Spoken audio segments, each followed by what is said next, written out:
People of the internet, thank you for joining us today on the R.E.B.E.L Label podcast. As always, I'm your host. My name is R.E.B.E.L, and today I have with me Echo the Savage. And Savage and your boy Nate Boogy. Hey. What it do? There we go. All right, so let's get back into that conversation. We had a little intermission. No, man. No, it makes sense. We can both, the thing is that I'm interested in making a product. And that's it. That's what this is. If you want to really know what the basis of our friendship and business relationship from A1, we met helping a dude out. You know how I met this dude? Okay. It's a long ass It's a long story, but it's a good one. We met this one character who, he is a nice guy, and his music was a specific blend of hip hop and Specific flavor. Yeah, it was. He had his own genre. Yeah, all I can say is that we both genuinely heard this guy's music and even got to know him over the course of a long time. Just seeing him in certain places.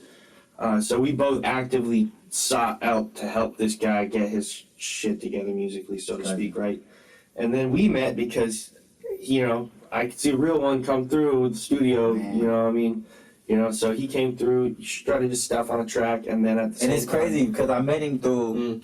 Yeah, 12-step program. 12 steps. Yeah, just say 12 steps. 12 steps, that makes more sense. Yeah. So boom, I met him through that program, and then he came to me with his music. He was like, "Can you help me with this?" I was like, "Yeah, you find a studio, bro, and I'll show you how to, do the bars, set up the bars so you can be able to know how to do 8s and 16s and all that."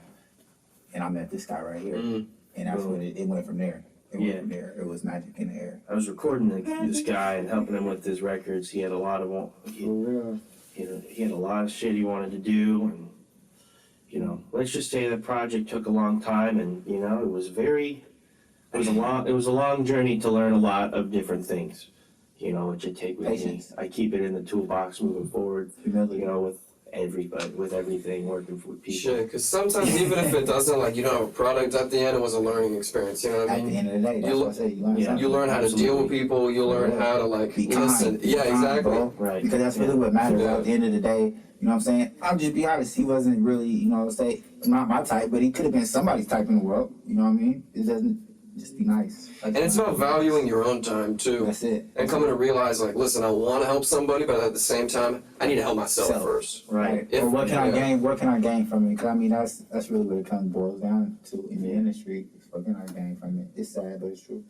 Well, I know I gotta get my bread up with this recording studio. This shit's not free, man. You gotta come to the studio. You pay me, man. For real. I'm just kidding, no. But honestly, I want to make it make it sustainable. I use the studio for a lot of my own personal stuff. Making my music and things like that. I got myself a nice fold-out bed there, so I can hang out there all the time. But yeah, that's the way you got to do it. If you're gonna make sure that it's about your time, you got to make your time mean something. Yeah. And I think being able to have evidence of that through the work that you do, craftsmanship-wise and artistically, I think nothing tells you and reminds you why you're here more. Being able to make sure that the change happens from, a perspective of making sure that you're giving programs to people and teaching people how to be independent, with whatever they want, entrepreneurially. I just think that not even to say things are so bad, but to say that everything now has changed. It's still the same game. There's just a lot more pieces to the puzzle. You know what I mean? At the end of the day. And so what I'm really saying is that if we're able to get to a point where a lot of people that are coming in to being young adults, they start understanding that there's real ways for them to get in on the music business, then it won't be such a shady racket, because there's so many people out there that are trying to do big things and need a team. And it's so simple. It's so simple now. It's not even hard anymore. But people are scared to take those creative chances with their time. And people enjoy the monotony of going to a job that I would probably kill myself if I had to do a fucking real job. I would kill myself. That's why I don't do it anymore, because I drove myself crazy. Shout out to the people that can make it up in there. I know I can't. I'm just crazy. I'm not built like that. So ADHD, I need to be in control. What the fuck I do, A1 all the time. So, that's part of what he deserves a check too.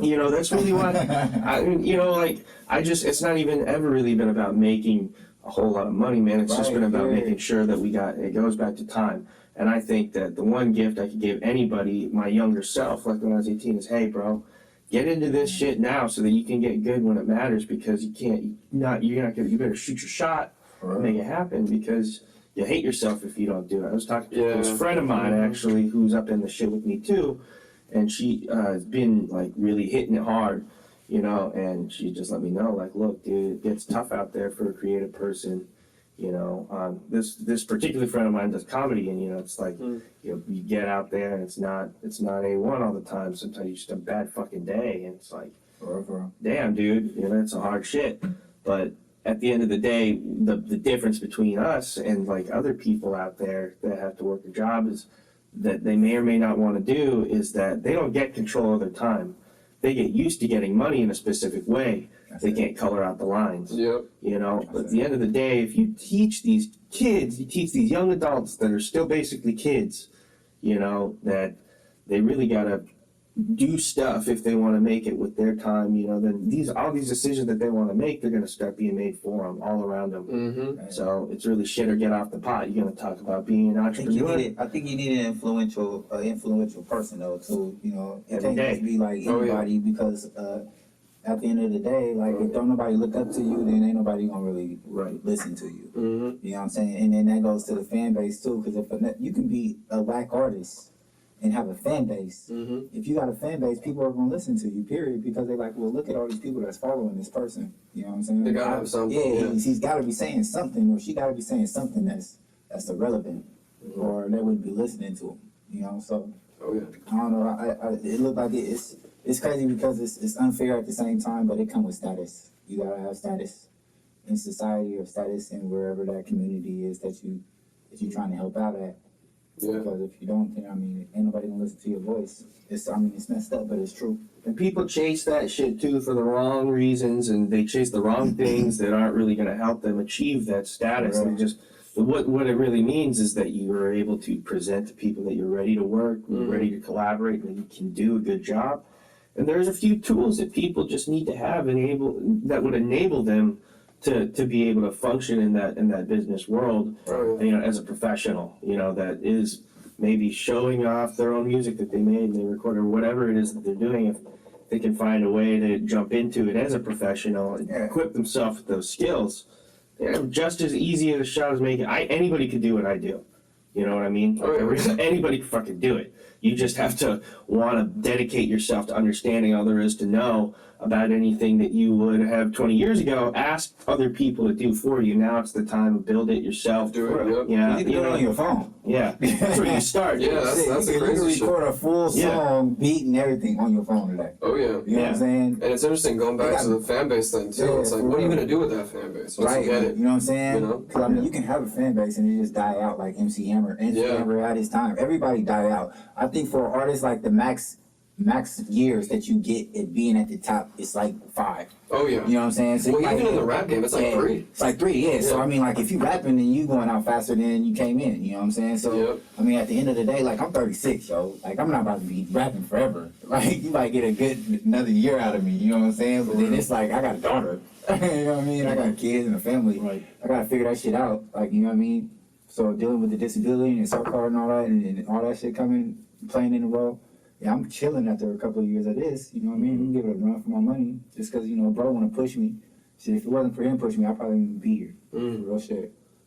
Well, you're making it happen. You're making these cuts. You know, he like, no, bro, I'm pushing. What am I supposed to do? What do you mean? I need You're that. gonna come over and make a cut. I'm not gonna put it out. Like what? That's sad. Fuck.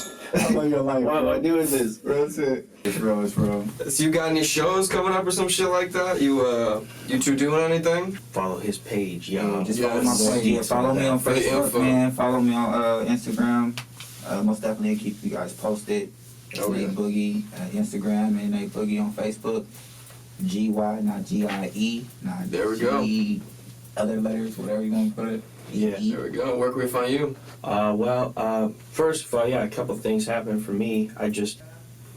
It's an open mic at Portland Burger. It's called Late Lyrics with Trista Tyree and Echo Shout out to Sanders. Resta, love you, girl. We're gonna be out there doing that. Breaking Fortune Media is gonna be out there covering it, and it's gonna be pretty tight. So All right. that's on every Wednesday now, right Perfect. downtown. It's a super easy area during, really easy time. We got happy hour specials and stuff on the food, and it's just going to be, a place where you can find a community, right, of people that are just trying to get in there and get some stage presence and stuff.